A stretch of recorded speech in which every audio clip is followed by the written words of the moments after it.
Madam Chairperson, for the time and allowing me to take part in this discussion on the Honorable President's address in this House. I was expecting the President's speech to mention something on Manipur, very honestly speaking, because I thought that the government will outline through her speech on the steps being taken by the Government of India to deal with the issues and this tragedy that we have been witnessing in my home state. But call it arrogance or a reflection of a peculiar form of Rashtra Chetna followed by the ruling party, they have chosen to remain silent and in an effort to make the crisis invisible to the rest of the country as well as the globe. So I expect Madam Chairpersons to give me a little more time than the usual so that I can register the pain and anguish of the people of my state in particular and those fellow countrymen who are worried about the happenings in my home state. It's my sincere appeal to you. Please do give me some extra time. In our President's speech, it says that the government is trying to take along all these people, an inclusive and all-encompassing approach based on the principle enshrined in the Constitution. But the fact of the matter is, this government and their ideological moorings clearly does not believe in inclusive politics. I say this for one reason, not only for what has happened vis-a-vis with the Manipur crisis and the manner in which the Government of India have responded, but also generally the manner in which they have tinkered the constitutional principles and the manner in which they have imagined this nation to be. Their attitude and response to Manipur is nothing but a specific form of reflection of their general conception of what this nation is all about. Then we start with a particular tinkering that this government has done, which we don't see. Baba Sahib Ambedkar said, we have this document now, but how we inject flesh and blood to the soul to this document is what matters through our practice. What has been happening since the last 10 years? Like all liberal constitutions, we have this beautiful phrase in our preamble called "We the People." And this "we the people" is like all liberal constitutions conceptualize the population, the nation as a stratified population. But this government is pushing for a kind of an imagination of a nation which is cultural and organic in nature. When the Prime Minister took over in 2014, he has said on many occasions across many platforms in the West, in UK, UAE, Netherlands, or in various meetings in this country, he invoked a very familiar phrase that we have seen in the Nazi Germany's in 1920s and 1930s, Blut und Boden, blood and the soil. He said in his speech in Wembley, as well as in Netherlands or UAE, or in my part of the world in Silchar, he says, whether one should be giving emphasis on the color of the passport or the color of the blood or in our relation to the soil. These invocations of the blood and the soil is what the Nazis have shouted in the 1920s and 1930s.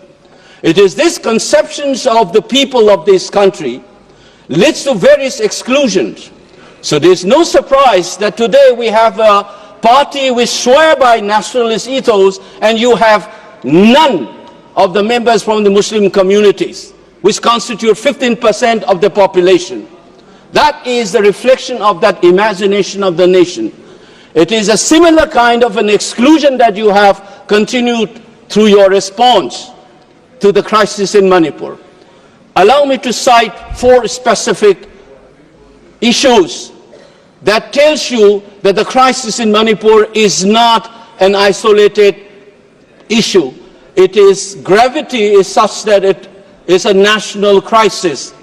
Allow me to explain on 4 specific ways. Under the Indian Constitution, we have a state government and assembly, and which has been reduced to a farce. We had the shortest assembly session in 2023 in August, which barely lasted less than half an hour. Instead of discussing on the crisis, the assembly was cut short. The government of Manipur openly claims that its power has been stripped by the union government. We don't know who is in charge of the state of Manipur. The leaders of the government in the state says that the police did not report to the Honorable CM and the Home Minister, to whom they are reporting then. And appointment of the big officials of law and order, such as the chairman of the Unified Command, which takes care of the security and law and order situation, coordinate various security agencies, has been removed and planted some ex-bureaucrat by the center. And the CM says, for instance, that some part of Manipur is under my command and some part of the state is under the Union Home Minister. Can you imagine the Chief Minister of Maharashtra saying, Mumbai is under my control and the rest of Maharashtra is under the Union government?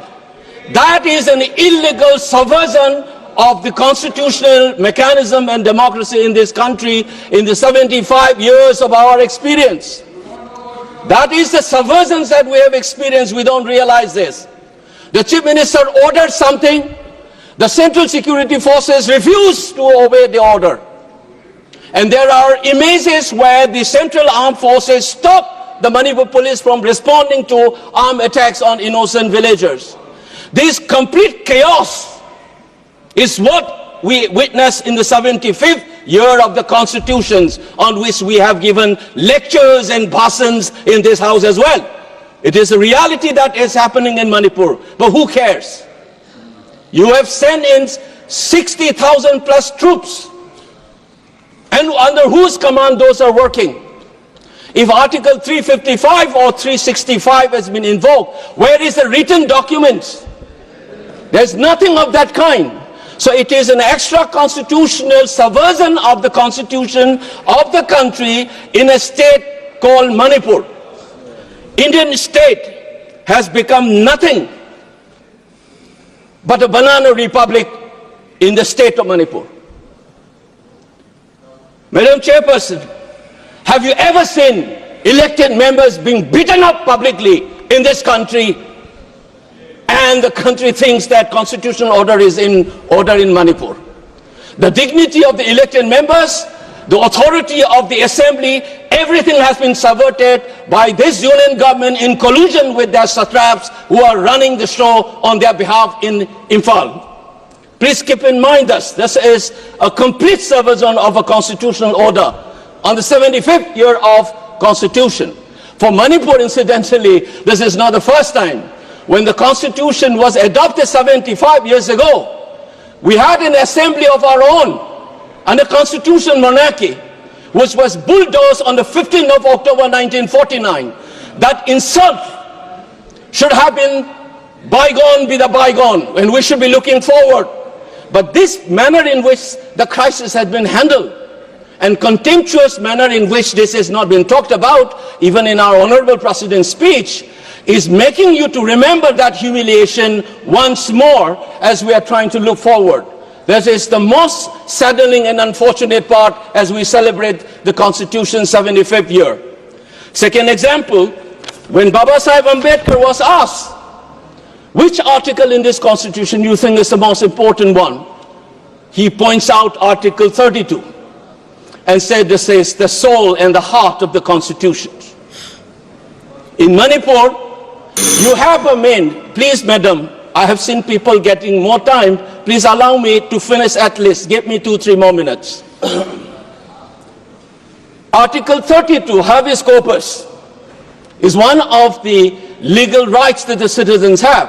But in the most secure place in Manipur called the Red Seal Divisions, the 57 Mountain Division, an army garrison, a civilian by the name Kamal Babu, Laishram Kamal Babu, disappeared without a trace.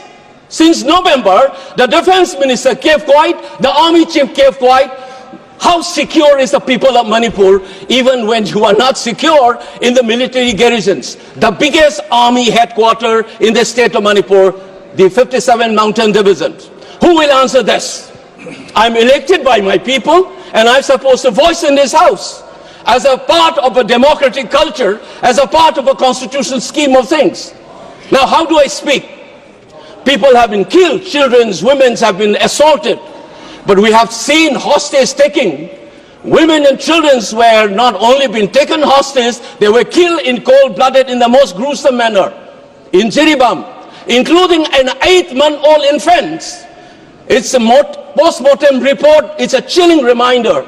There have been people killed in gruesome manners throughout this 21-month-old crisis. But never has this kind of a hostage taking and killing has happened. Now look at this. I am, as an MP, cannot go to some part of Manipur. Where is Article 90 free movement? People are not able to go. The Chief Minister himself cannot go to certain places. Some MLAs belonging to a tribal groups cannot come and attend the assemblies. And we think Article 19 is working in the state of Manipur, and we are celebrating 75th year of the Constitution. Where is Article 19? Madam Chairperson, there are still thousands and thousands of people are linguists in relief camps.